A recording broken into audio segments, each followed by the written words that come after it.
All right, so here it is. This is the first phase of the Living Well Challenge. I challenge you to get up, get out, and move your body 20 to 30 minutes a day, every day, from henceforth.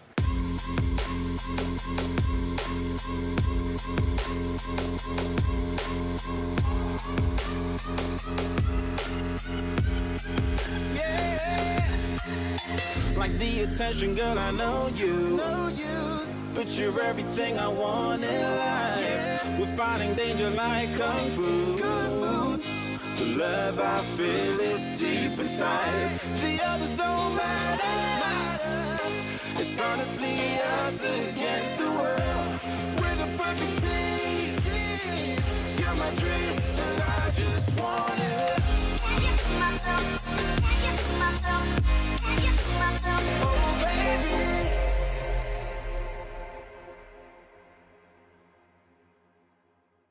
Hi, I'm Dr. Sam Oertel, and welcome to the Living Well Challenge, Episode 2.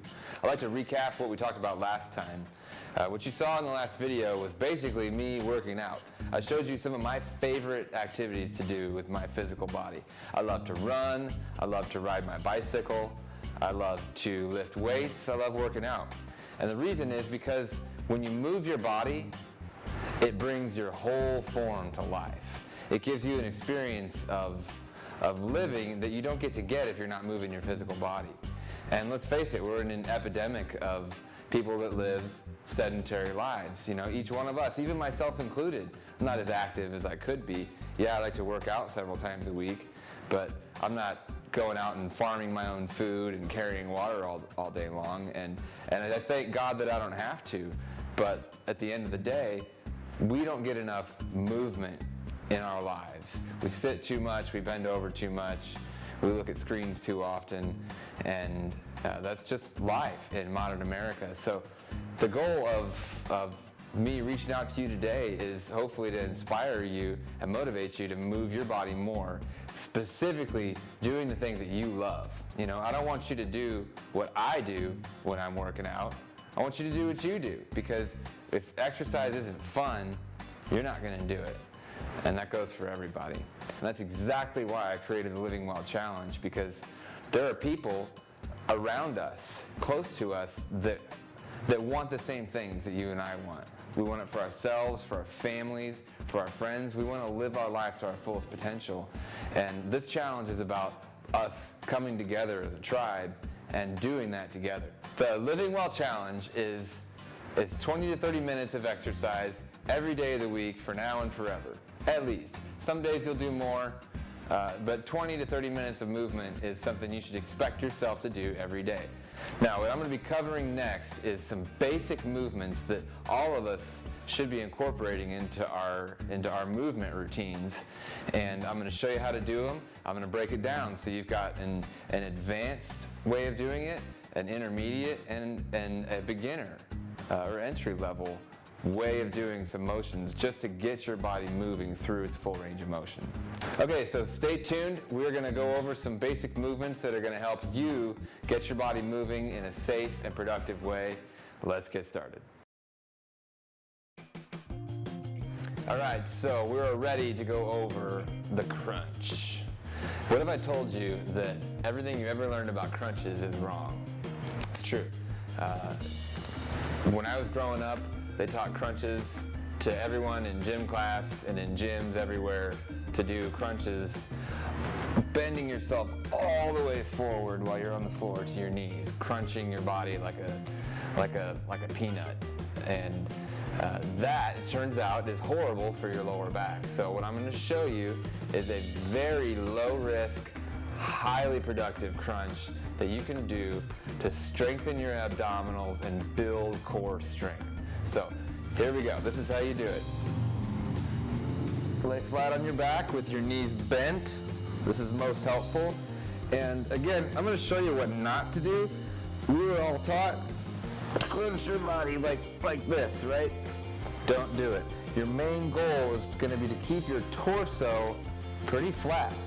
And it won't look like much. I'm not going to be able to lift my torso very high off the ground, and that's the point. So this here, that is the kind of crunch that you ought to be able to do. Now, what do you do with the rest of your body while you're doing a crunch? What I recommend, put your hands on your abs so you can feel them contracting. If you can feel the different parts of the muscle groups firing with your hands, you'll get a much better idea of how to do the movement.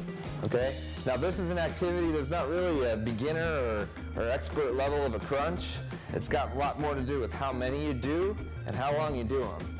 I don't recommend that you do a certain number of crunches. I recommend that you time yourself. See how many you can do in 30 seconds, 60 seconds, 90 seconds, or more.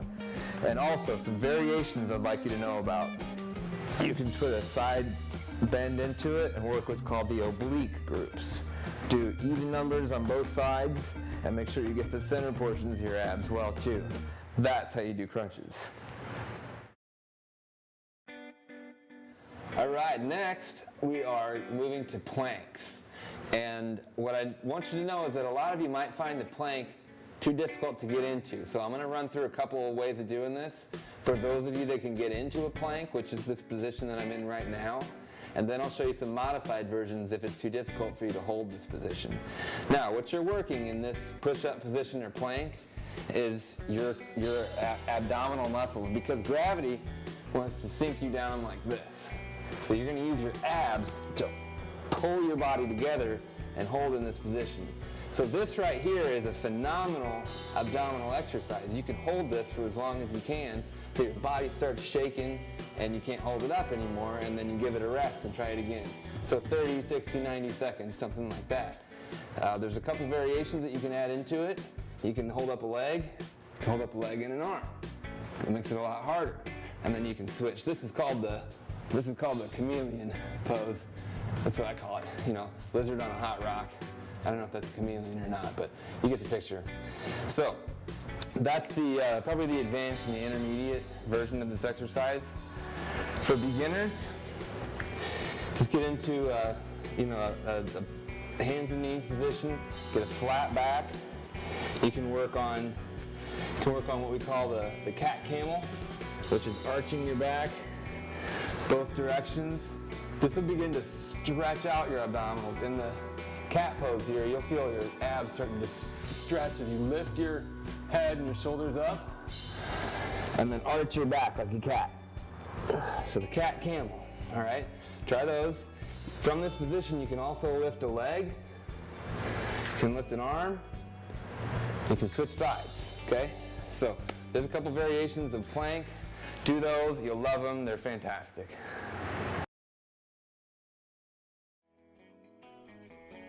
All right, the next exercise I'm going to show you in our floor work routine is called Superman.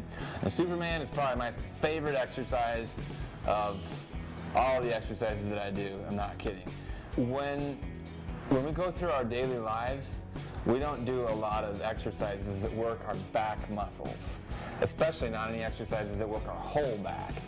And most of what we're doing is slouching over a desk, slouching over a steering wheel, slouching over the meal that we're preparing, slouching over the meal that we're eating. So we want to add in exercises that create extension in the body, and Superman is the best. So Superman is called Superman because you pretend that you're Superman and you're flying when you do it, okay? There's a lot of variations on it. All of you should be able to do some of the variations. I encourage you to switch it up a lot and use some diversity in your workouts. So it can be as simple as lifting your chest up off the ground. You can lift your feet and your chest, and you can incorporate your arms into it. There's no wrong way of doing this. You might try different positions with your legs, with your arms, and hold it 30, 60, 90 seconds, whatever you can do.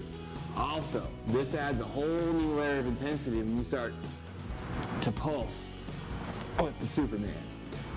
So you can do maybe some sets, some repetitions of the lifting part of the exercise.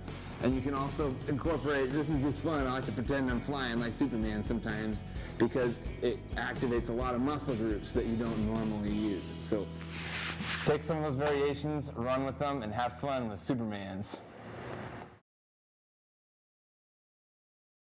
Next group of exercises is squats.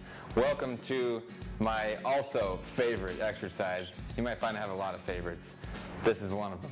Squats are fantastic because, again, we don't do them in our normal daily lives. Rewind the sands of time 100 years ago, people were squatting all the time. And it's just something that's vital to our physical frame that we have to do that we just don't really tend to do a lot of. So I'm going to show you some different variations on the squat that are going to make it very approachable for you and also very good for your bodies. First thing, squats don't necessarily have to incorporate any weight at all. Your body weight is sufficient. So here's the first best way to do it. Take a stance that's a little bit wider than your shoulders, toes pointed forward, and you're just going to squat down as far as you can. Now look, I can squat all the way to the ground. Well, that's wonderful. I'm in my mid-30s and I've been pretty active my whole life. Good for me. But I want you to get down as far as you can without hurting your knees, without hurting your lower back, and then get your range of motion. And then once you've got how far you can go down, once you've got that put together, then I want you to bounce. And this is it. You just hang out here and do bounce squats. And time these 30, 60, 90 seconds at a time or more. See how many you can do. For those of you that have a more full range of motion, go for it. Get all the way down. And in times past, people would spend a lot of time in this position. They would go to the bathroom like this. They would work in their gardens like this. They would grind their grain. We would spend a lot of times in the squat position. So this is your goal, getting down this far. But until you get there, go down as far as you can. All right? So that's some basics to make it a lot more fun and a lot more difficult. You can also add in, it's called a jump squat. So just get down and finish with a jump. So that's obviously the advanced version. There's a lot of different things you can incorporate into those squats. You can add in weights, obviously. Make it heavier. You don't have to. Do whatever you got. Grab a 5-gallon bucket full of something. Just make it heavy, something you got around the house. Also, you can play with your feet, where your feet are positioned. Closed stance. You can do closed foot squats. You can do wide-legged squats. A lot of different ways of doing it.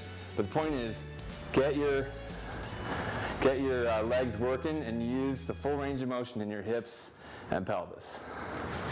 Have fun. All right, so there you have it, episode 2 of the Living Well Challenge. Please write on the Facebook page and share with me and the rest of our community where you're at, where you're coming from, where you're starting at, and where you want to go. Keep us updated on your progress. Tell us how the workouts are going. Tell us what you're doing and how much fun you're having doing with it. And get other people involved. Get your close friends, your family involved, and get them moving. It's so much more fun when you get to experience life together as a family when you're all fit and able-bodied. So do it together. Tell us about it on Facebook, and I hope you guys have a lot of fun. Remember, that's the most important thing. Make it fun. Good luck.